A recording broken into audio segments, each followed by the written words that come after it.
This is Nick Fuentes versus Alex talking about future of America and what is the deal with Trump? Is he in the files?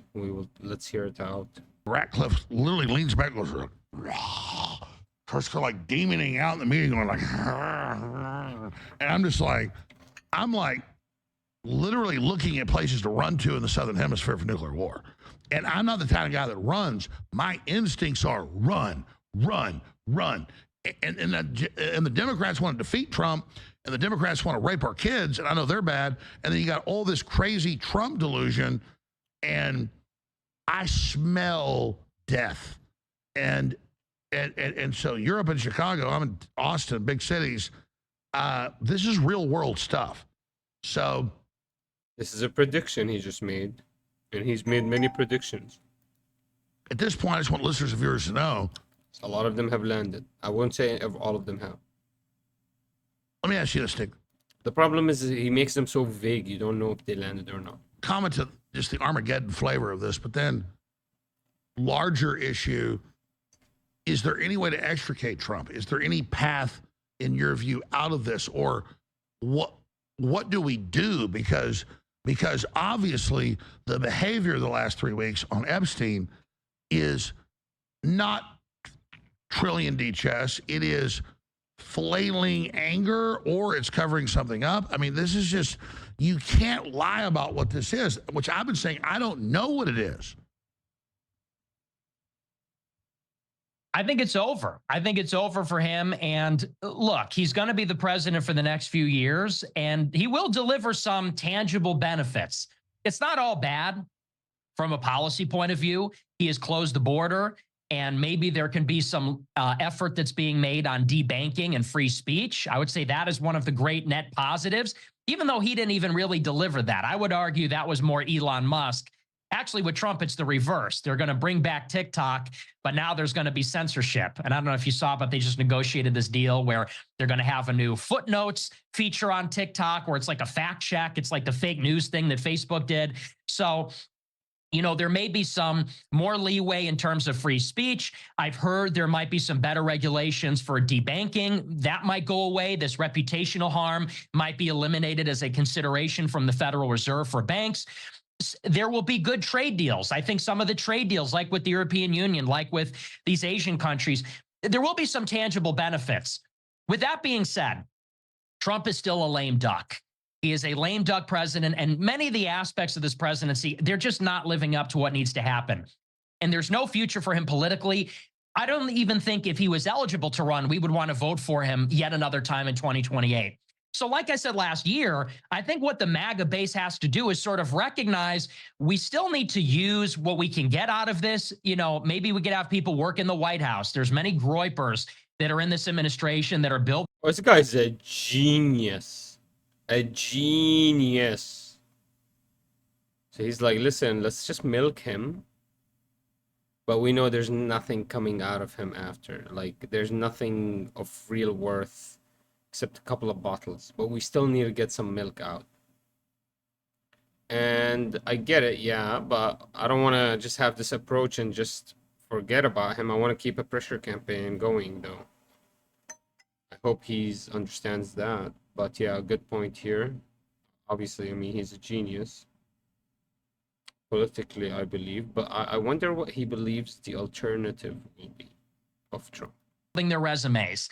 That's a good thing. People should still be doing that. And there are people like you and I that are benefiting from the free speech renaissance on Rumble, on X. We will benefit from that and from the debanking regulations. But separately, at the same time, we have to start to imagine, to your point, that question, what do you want? What do we want after Trump? Because when he leaves office and most likely pardons himself, you and I will still be here picking up the pieces. And even to the extent that we criticize Trump or have criticized Trump, it will make no difference when the left persecutes us. So even though I didn't vote for him, even though you've been fair and objective and critical, it will make no difference when the Democrats come in and clap back on all of us on the entire right wing. and we will not get a presidential pardon. So we'll be sweeping up after him one way or the other. We have to start to think, what is our lives? What is our political movement? What is MAGA, the populist America First movement? What will it be when Trump sunsets? And I think he's already in a meaningful way sunsetted. There's just nothing new. Well, that's my question: is who is coming next? Like, is it Nick Fuentes? Like, would he ever answer this? There, it's not dynamic, it's not progressive, it's not forward thinking, it's just sort of static and waiting to be resolved, waiting for him to exit stage left. We have to start to think in 2028, what is the next phase? What is the next booster rocket? And what do you think it is? What will that be? What do you think it is? And I think, what is the next phase? Because Trump did not defend free speech. Here he When will I got show if he's taken truly off, a he got genius. taken off everything. Elon, I just don't understand what's the next phase here. It has to be one of his kids. Or some celebrity. I mean, I just don't know what this next phase is. I only give credit where it's due. He is the champion of that. They ran him off because Susie Wiles didn't like him. But we're all living under that umbrella. Trump wouldn't have gotten in without Elon, in my view. What is your view on that? And so what is the Elon wild card there? well, what is interesting about Elon is introducing this America Party. I'm actually interested to see where that goes. And what the outcome of that is will tell us a lot about the dynamics in 2028, because clearly both parties are breaking up. I actually think maybe Trump is having this spectacular crash out, or some would argue it's maybe dying with a whimper. I think that it's a good thing because you see that both the right and the left, 10 years after Trumpism, are disintegrating. The left does not know where to go. And there is this big battle going on right now in the left between the radical progressives and the liberal establishmentarians. But yeah, talk about the right. The Talk left about has the the right. lowest approval rating in their history. No fundraising. They're flatline. And then Trump commits political suicide saying, don't look at Epstein. I mean, it's insane. But I don't think that's a bad thing, because the left has been disintegrated by Trump. Trump has utterly defeated them. It's sort of like the Soviet Union, like Trump matching them and just being tough. That's such a good point. Such a good point. We got the use out of the cow. Let's start thinking about the next step. Come on. I like this MAGA. Keep pushing MAGA. And outlasting them, they have sort of killed themselves with wokeism, with the purity spiral, That's so true. with the inherent contradictions. They are That's so disintegrated. true. They are just not. They don't know what a effective. woman is. You can ask them what a woman is. You cannot ask a Democrat what a woman is without like fear of assault.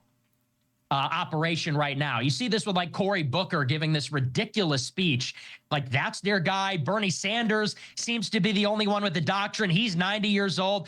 Zohran Mamdani wants to do socialism. It's not working.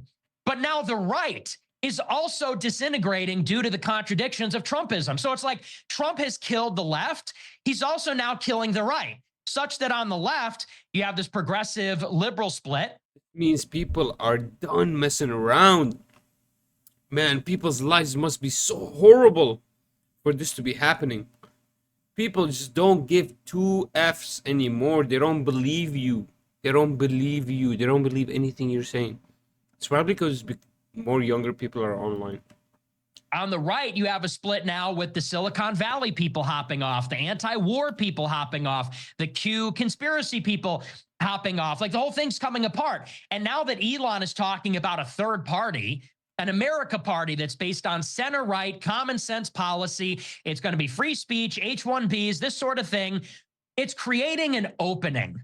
The first act, you know, according to the Kabbalists, in creation, they say, is to create an opening. I'm not a Kabbalist, by the way, but this is what they say. They say the first act is to create an opening, a container. And I was such a believer that Trump needed to lose for that to happen. Maybe he needed to win for that to happen. But now that Trump is sort of crashing and burning, new options are coming forward. Powerful people like Elon and Tucker are articulating alternative pathways forward. There is now, just like for the first time, a wide open playing field. In 2016, it was like Clinton and Bush. Those were your options. Trump scattered the ashes of the Bush dynasty, defeated the Clintons, defeated the Obamas, defeated the Bidens. Now it's just like a wide open playing field after all this. And this is where we can really begin to create. No, And I agree. you wonder, So definitely the spell of Israel lobby being able to do whatever What is the next step, though? they want and say us to shut up, that's over.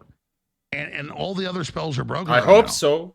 And so, is there any way for Trump to resurrect himself and pull out of this? I don't think so. But I think that even if he did, look, people will eventually move on. You know how it goes. You've been doing this for longer than I have, as long as I've been alive. And you know how it goes, especially now more than ever. A story is in the news for a week, and then people forget. Now, this is going to leave a mark. This is going to have lasting damage. But just like everything else, in a few months, people will forget.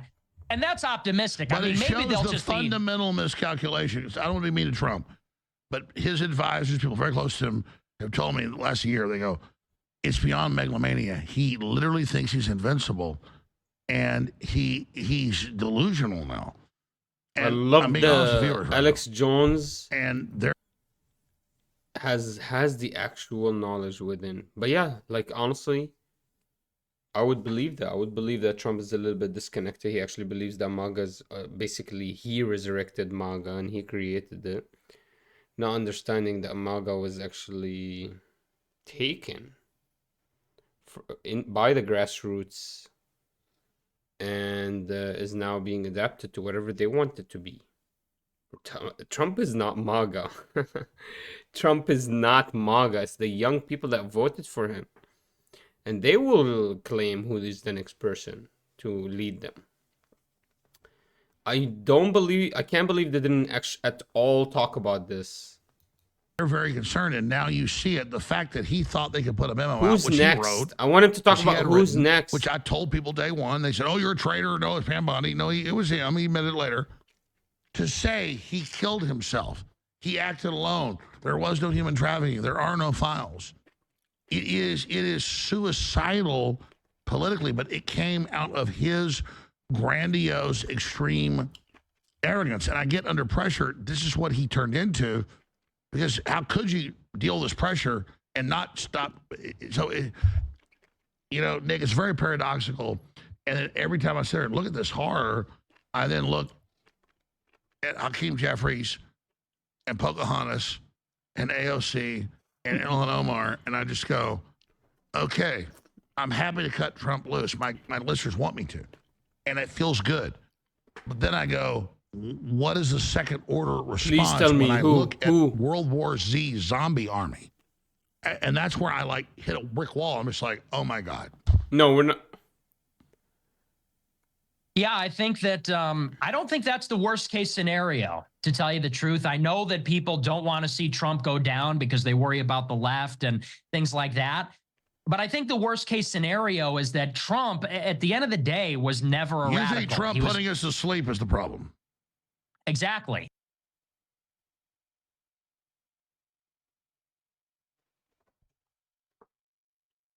Interesting.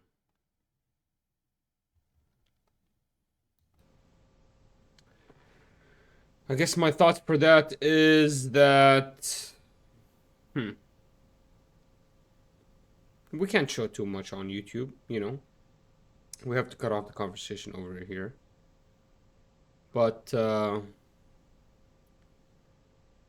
they don't really discuss who's next. They do talk about that the opposition is basically dead, which is true. There's not going to be an opposition for MAGA, but I understand it's actually extremely difficult to outline who is next. Maybe it's a little bit too early, but I don't think it is. I think by 2026 we should know who is next. So that means we should have an idea, or at least to try to name some names. And yeah, absolutely, Trump is not going to get reelected ever. So somebody's going to have to run against him in the mantle of MAGA. And I don't know who it is. Who is it? Which one is the most honest person? It has to be somebody that you've never heard of before. Somebody that's been there for a long time that can actually prove his worth. In the Congress or something. I don't know. They never discussed it. But yeah, basically there is no opposition to MAGA. There's no opposition to the Republicans. So I get why they don't care about discussing it now. Maybe it's a little bit too early too. I mean, you could be just looking at a lot of options right now. But yeah, I think they're right. I think the left is dead completely. I mean, they have maybe 30% of the votes. I'll give it to you 40% of the votes, but like most people are really like kind of like most people that use common sense, like mothers, young adults, older people, a lot of factions, you know, only really like middle-aged and young, like young adults, like young to older to late, young to like almost later on adults, like 25 to 30. Those are really the biggest faction of people. I don't know how strong it is with kids. Shouldn't be that strong because it should be protected, but I guess with all the movies you have and all the books they're trying to throw in and the new classes and the weird teachers they have, God bless the kids, man. I feel bad, sorry for them in America. But yeah, man, like Nick Fuentes is right. We milked Trump out. He destroyed the left. It's time now to figure out what is next movement. I don't know what's next. I really don't know what's next for MAGA. This is not my fight, guys. This is yours. You are the liberals. You guys are the ones that love your constitution. Who would you vote for to make your life better? Seems like there is no real peace in this world of democracy. Seems like you can't really get better. We'll see, though. We'll see.